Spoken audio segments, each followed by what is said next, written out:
Hello, good morning. Let's cook with Delia. Ito na po ang full video ko ng paggawa ng rellenong bangus. Masarap ang relleno kaya lang medyo mahaba-haba ang pag-prepare.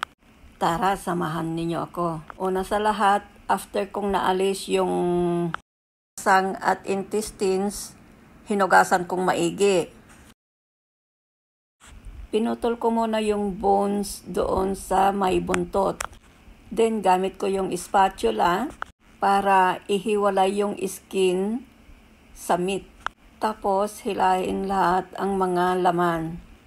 Hindi ko na i-video kung paano ko binaliktad itong bangus para makuha ko lahat ng mga laman at pati na yung mga tinik. Binaliktad ko na parang pagbaliktad ng mga intestines at naalis lahat na tinik.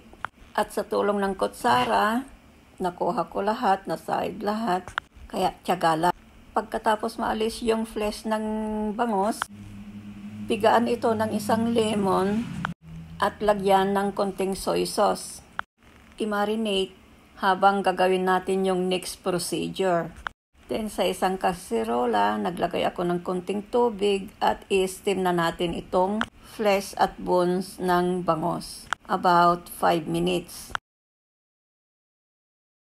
Pagka-steam, pinalamig ko ng konti. Then, proceed na tayo sa pag-debone.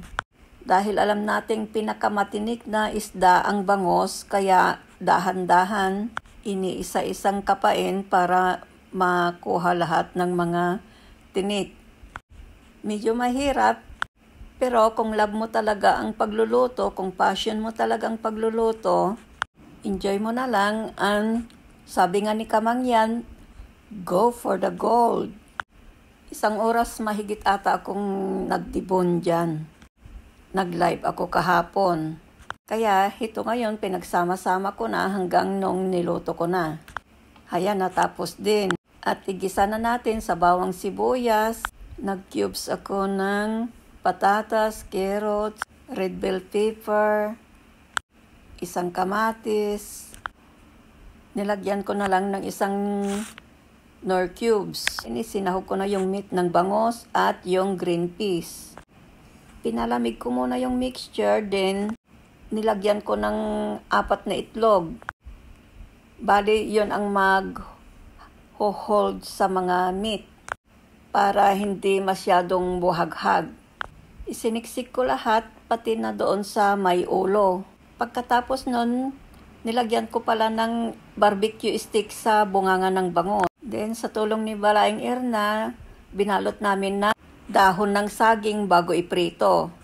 Sa farm namin niluto. Hayan ang bango. Kainan na!